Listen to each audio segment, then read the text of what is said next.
Welcome to Education in Focus. I'm Eliana Kernodle.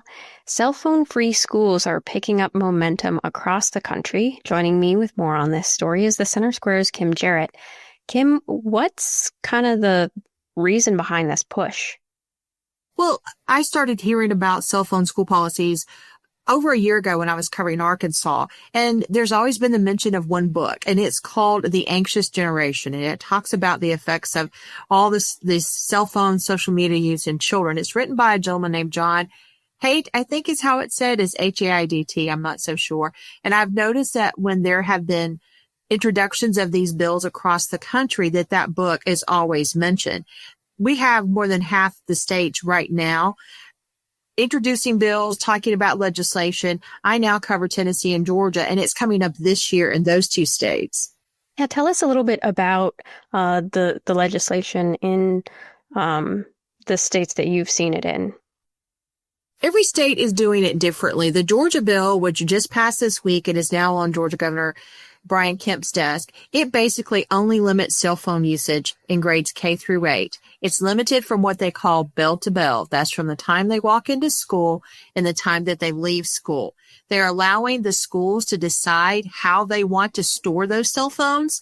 In Tennessee, what they're asking is for schools to establish policies. They actually heard testimony from one of the school districts, Hamlin County Schools, where the superintendent there said that a lot of what was driving this for them, that they were seeing drug deals orchestrated on phones, threats of mass violence, bullying, filming and sharing fights, and inappropriate images that were shared through cell phone usage. And they have said that school is so much better now that they've enacted their policies. They didn't need the state of Tennessee to tell them you need a cell phone policy.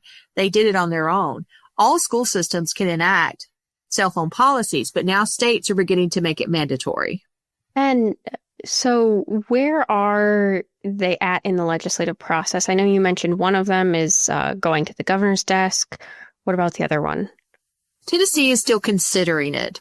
I believe that Arkansas passed theirs last year. Just this week, North Dakota announced theirs, and they also mentioned this book, The Anxious Generation. Their policy would require, it's very similar to the Tennessee bill. It would require all school districts to enact a cell phone policy, but they're also giving the states some money to help them with storing the schools. They're adding a $1.5 million in funding to cover equipment expenses because they're different schools store the cell phones different ways. Some of them have these caddies that you put it in a caddy. Some of them have simple pouches on the wall. I think it almost resembles if you have something on your closet that you store shoes in. But most states are giving school districts the autonomy to say, this is our policy and this is how we're going to enact it. North Dakota is actually giving $1.5 million that will be distributed to all of their school districts to help them enact the new policies. And that bill is still right now, it was just recently announced and it's still moving through the North Dakota legislature. So you mentioned one of the things a lot of people bring up is this book by Jonathan Haidt, the Anxious Generation.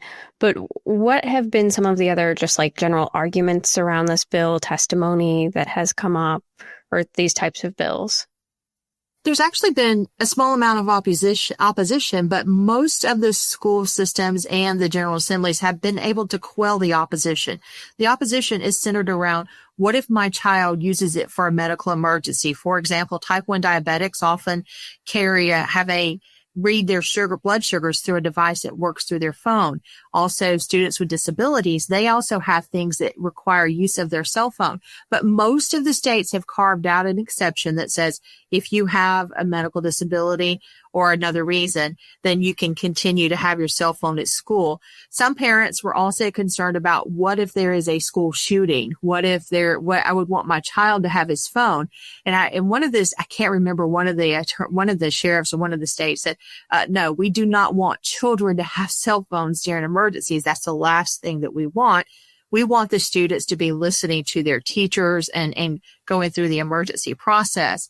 In most schools, they will acknowledge they have phones or they allow the teachers to have cell phones in there. They're like, we're perfectly happy with once the emergency's over, we want those children to be calling their parents, but not while we're trying to tell the children to do whatever they need to do in an emergency.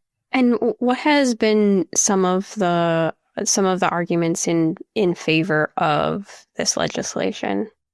Well, educators say it's very hard to teach when you have children who are constantly looking at their phones. I'm old enough to remember when we passed notes in school. Well, now students sit there and text. And I mean, passing notes was distracting enough, but kids are playing games on their phone. I mean, adults do that. Uh, you cannot teach when a child is always looking at a cell phone. And I'm going to make a note here. We're not just talking about cell phones. There are watches now that are basically operate like phones. Most of these bills, they also cover things like the watches. I'm not very technologically smart, but I think there's other devices that they will cover that cover these bills so that you won't have the distractions in class. So you can't bring a watch, you can't bring a phone, but you have to understand, especially we've heard some testimony in a couple of the states from educators who have said it just makes your job more difficult. I just mentioned the superintendent of Hamlin County Schools in Tennessee. It's not just the distraction in classes. It's that they're seeing kids in halls, planning drug deals, initiating fights so they could film it on the phone and then share it with everyone. There's so many other things besides the distractions that make these policies just common sense for school systems. Yeah, I know. I taught fourth grade for a year, and at my school that I taught at, it was a charter school, and they had a policy against having cell phones. And I can't imagine what it would have been like if the students had phones. It's already, very difficult trying to manage the classroom and keep the children's attention and, offer them what they need without having something like a cell phone constantly distracting them. So it'll be interesting to see where this legislation goes and what changes we see as it becomes more common. Because as you mentioned, it's like half of states have some sort of policy in place or in going through the process right now.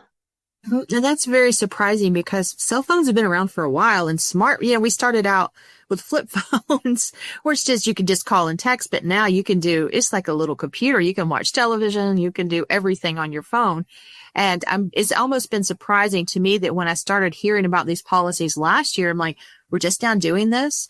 Because when I was in school a long, long time ago, we had all kinds of rules about passing notes. And back then you had the little handheld games that you could bring. No, you can't bring those into school. And now we're just really, and I think this book, The Anxious Generation, it really taught, and I have not read the book, but I've heard people talk about it where they say there's a lot of harm.